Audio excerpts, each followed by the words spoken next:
Hello students, triangle का ही एक और क्वेश्चन लेके आ गया हूँ। इसको भी सिमिलर ट्रायंगल की प्रॉपर्टी से ही करते हैं, लेकिन हम प्रॉपर्टी सिर्फ बताएंगे, उस पर ऑब्जेक्टिव क्वेश्चन है, क्वेश्चन कराएंगे आपको। क्वेश्चन ये है, ए बी और सी डी ये दो कार्ड है और ये दोनों कार्ड आगे बढ़ा दिए गए। तो ए बी आगे बढ़ के गया और सी डी भी आगे बढ़ के गया और दोनों ई पे मिले हैं। अब जहाँ पे मिले हैं वहां से कह रहा है कि सी डी 16 है, डी ई 4 सेंटीमीटर है और बीई 2 सेंटीमीटर है। तो ए बी पूछ रहा है, ए बी कितना होगा। आपको याद होगा एक क्वेश्चन मैंने आपको कराया था, ऐसे एक सर्किल बना के उसके अंदर ही दो कार्ड एक दूसरे को इंटरसेक्ट किए थे ई पे, जैसे ए बी सी डी।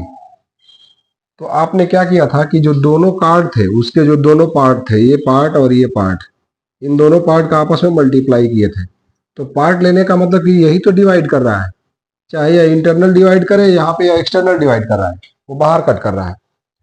तो जिस जगह पे यह ई है तो कार्ड के जो दोनों एंड पॉइंट हैं उनको ई से देखिए, ऐसे ए ई इंटू बी ई, मतलब इस ई को दोनों एंड पॉइंट से लेकर के मल्टीप्लाई किया था मैंने, ए ई और बी ई। उसी तरीके से ये सी ई और इंटू डी ई, मतलब यह ई उस कार्ड को बाइसेक्ट किया है इंटरनली, इंटरनली बाइसेक्ट नहीं, इंटरसेक्ट इंटरसेक्ट किया है इंटरनली। तो ई पॉइंट दोनों से आने चाहिए, दोनों एंड पॉइंट से। वही कॉन्सेप्ट इसमें भी है, बस अंतर यह कि एक्सटर्नल इंटरसेक्ट किया है, तो फिर वही बनेगा। एक एंड पॉइंट यहाँ पर है, एक एंड पॉइंट यहाँ पर है, दोनों कार्ड के दोनों एंड पॉइंट यहाँ पर है। तो यहाँ से प्रॉपर्टी आप क्या बना लेंगे, यहाँ से आप प्रॉपर्टी बना लेंगे, पहले एंड से सीधे ई तक पहुंचिए तो ए ई इंटू दूसरे एंड से भी ई तक पहुंचिए B E, this is equal to यहां से सी ई इंटू डी ई। मैं क्या बता रहा हूं, समझ में आ रहा है? मैं बता रहा हूं कि जो ई पॉइंट इंटरनल था, अगर अंदर था तब भी हम ई पे ही पहुंच रहे थे, और बाहर है तब भी वहीं पे पहुंच रहे हैं। यानी आपको करना क्या है, पहले एक कार्ड को लीजिए ए बी और उसके दो एंड पॉइंट है, एक यहाँ एक यहाँ। तो उस एंड पॉइंट से शुरू कीजिए, यानी ए से पहले ई पे जाइए तो ए ई जाइए और फिर बी ई जाइए, इनका आपस में मल्टीप्लाई कर लीजिए, और सी डी जाइए और फिर डी ई। तो सी एंड डी का आपस में मल्टीप्लाई कर लीजिए, ये हमेशा बराबर आते हैं। आप इसको आराम से प्रूव कर सकते हैं, कोई बड़ी बात नहीं है। इससे इसको ज्वाइन कर लीजिए, इससे इसको ज्वाइन कर लीजिए, ऐसे आप देखिए, ऐसे ज्वाइन कर लेंगे और ऐसे ज्वाइन कर लेंगे तो ये वाला एंगल जो है इसके बराबर हो जाएगा और ये वाला एंगल जो है इसके बराबर हो जाएगा। ये इसके और ये दोनों में कॉमन है, तो ये छोटा ट्रायंगल इस बड़े ट्रायंगल के सिमिलर हो जाएगा। सिमिलर की प्रॉपर्टी लगा करके रेशियो बनाएंगे तो यही आ जाएगा।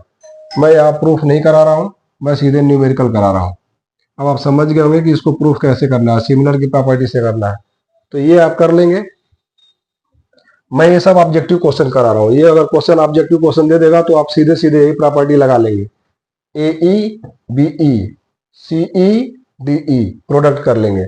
अब ये तो हमें पता है नहीं, तो इसको मान लेता हूं कि x है।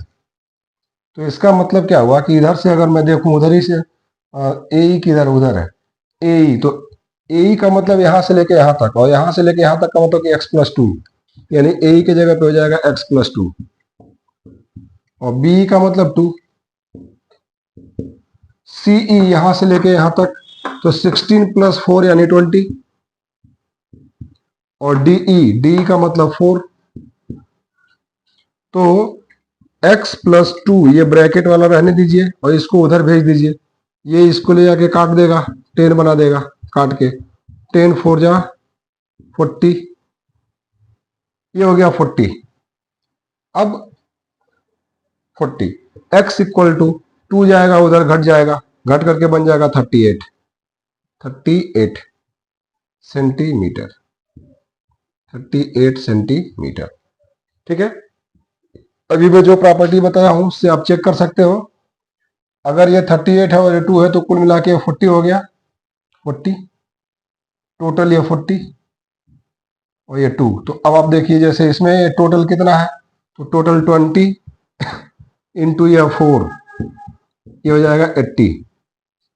और यहाँ से ये टोटल क्या बन रहा है 40, तो 40 और इंटू 2 ये भी क्या बन रहा है 80। सही आ रहा है, ठीक है। तो इसका मतलब ये 38 यही आंसर हो जाएगा। उम्मीद है आप ये क्वेश्चन समझ गए होंगे।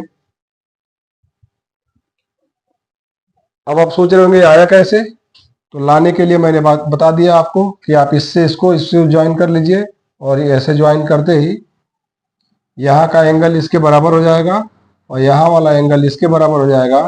तो इस बड़े वाले ट्रायंगल के 3 एंगल इस छोटे वाले ट्रायंगल के 3 एंगल के इक्वल हो जाएंगे, इसलिए सिमिलर हो जाएगा। सिमिलर हो जाएगा तो करस्पॉन्डिंग साइड का रेशियो बराबर कीजिएगा, आ जाएगा, ठीक है। फिलहाल मेरा टारगेट था ऑब्जेक्टिव क्वेश्चन कराने का, तो मैं इस पे एक ऑब्जेक्टिव क्वेश्चन बना करके और कैसे सॉल्व करेंगे, इसका वैल्यू कैसे निकालेंगे, वो मैंने आपको सिखा दिया है। समझ में आया? ठीक है, धन्यवाद।